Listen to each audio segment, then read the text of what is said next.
Good afternoon. Welcome to the Recovering Mama podcast, Grace in Progress. I'm Buffy. Welcome.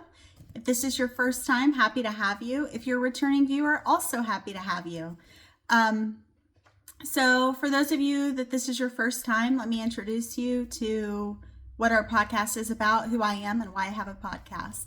So I am a women's lifestyle creator on TikTok, Instagram, and YouTube, covering topics such as parenting and marriage and relationships, as well as health and fitness, nutrition and wellness, functional fitness, cycle syncing, biohacking, micro gut biome, all those things, as well as mindset, mental health, and various other topics that affect women.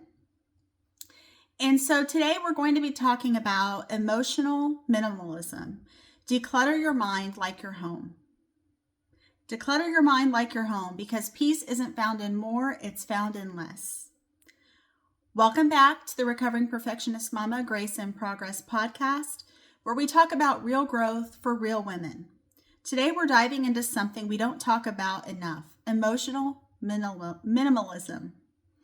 You heard about decluttering your closet, your pantry, even your phone. But what about your mind?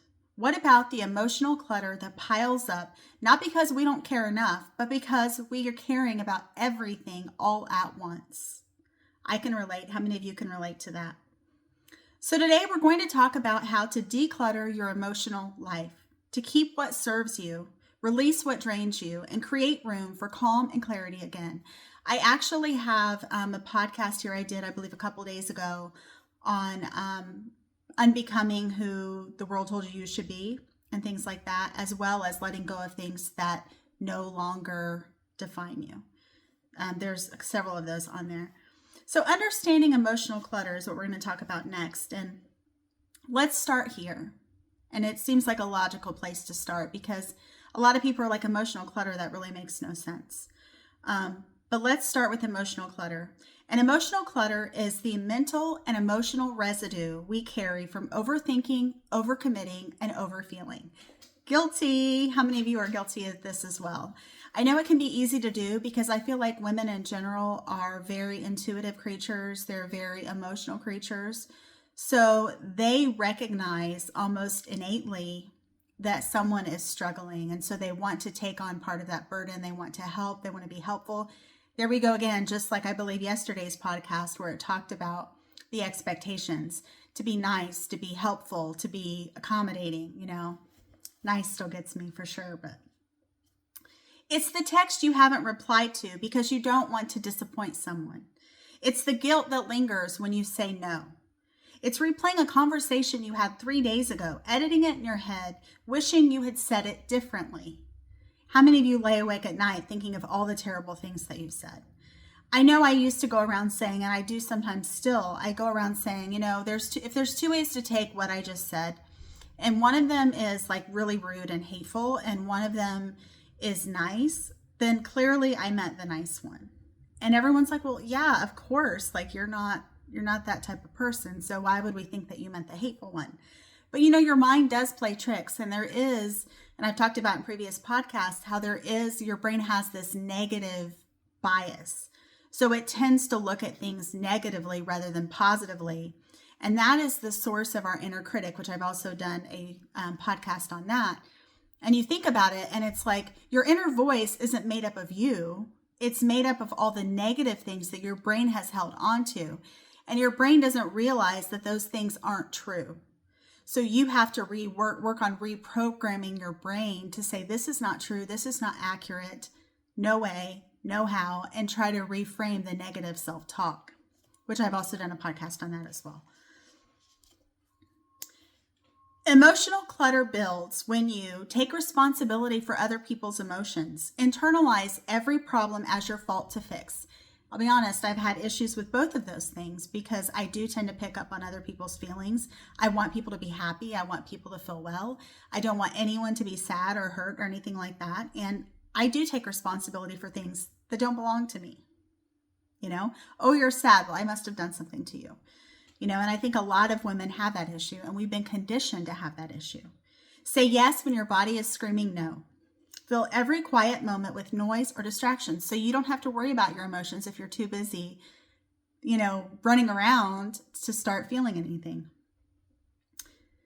And the tricky thing, emotional clutter feels productive.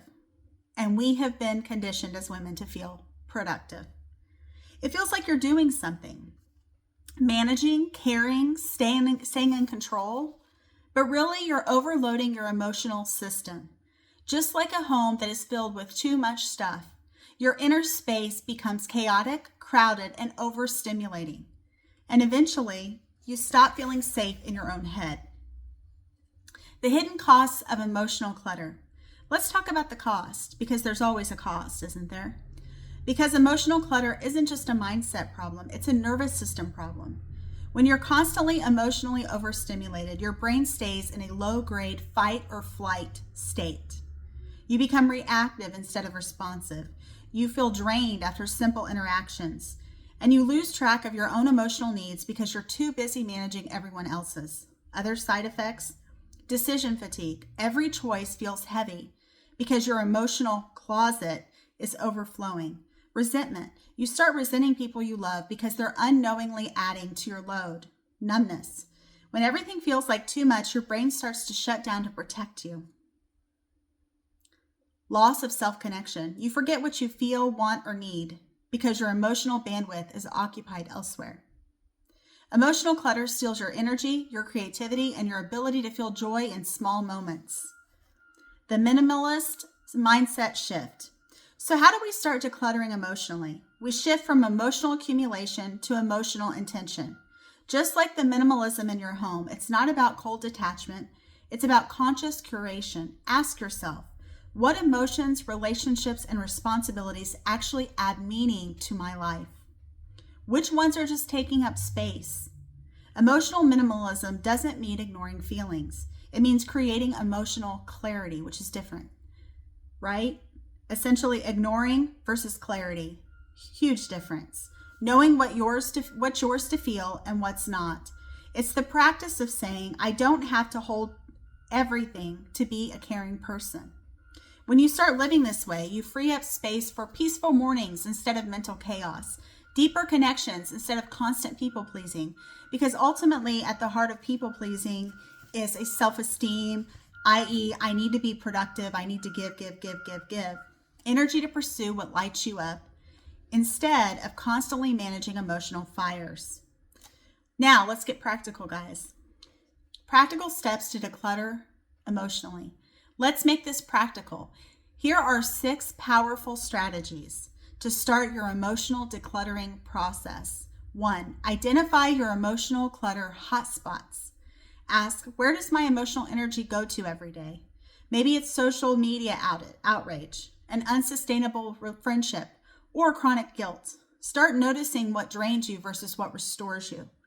Do an emotional inventory. Number 2, once a week, pause and reflect. What emotions showed up for me most often? Which ones are left over from other people's energy or expectations? This awareness alone begins the decluttering process. 3, use the emotional yes test. Before committing your energy to something, ask, does this align with peace, purpose, or pressure? If it's coming from pressure, it's probably clutter. 4, limit emotional consumption. We declutter our homes by reducing what comes in. Do the same with emotional inputs. Limit doom scrolling, take social media breaks, create boundaries with emotionally draining people or topics. Your mind needs quiet the same way your home needs empty space. Reframe guilt into guidance. When you release something, a friendship, a responsibility, a habit, guilt might surface. Instead of judging that guilt, see it as evidence of growth. It means you're stepping out of your old pattern of overextension. Create an emotional reset ritual. End your day by letting go. Journaling, walking, deep breathing, even showering, anything that systematically washes away the day's residue. Ask, what emotion do I want to take with me into tomorrow? The emotional minimalism mindset. When you live emotionally minimalist, life slows down in the best way. You stop reacting to every ping of the world. You respond intentionally, not impulsively. You realize not every thought needs a response and not every emotion needs an audience. This doesn't make you detached, it makes you centered. And maybe for the first time, you start to feel peace as your default, not your reward. So in closing, decluttering your mind like your home means letting go of what's no longer serving your peace. You don't need to feel everything, fix everything, or hold everything. You just need to create enough emotional space to feel what matters most. So this week, give yourself permission to release one piece of emotional clutter. Maybe it's guilt, maybe it's comparison, maybe it's a story that's no longer true. Because minimalism isn't having less, it's about making more for more of what matters. Making room for more of what matters. If this episode helped you breathe a little deeper, share it with another woman who's ready to clear her emotional clutter. Tag me at recovering_perfectionist_mama and tell me what you're releasing this week. And if you haven't yet, please subscribe, rate, and review Recovering Perfectionist Mama Grace in Progress. It helps more women find this kind of peace. And if you have any story ideas, feel free to message me on Instagram or TikTok and let me know. And thank you for tuning in, and I hope you have a great rest of your day. Bye-bye.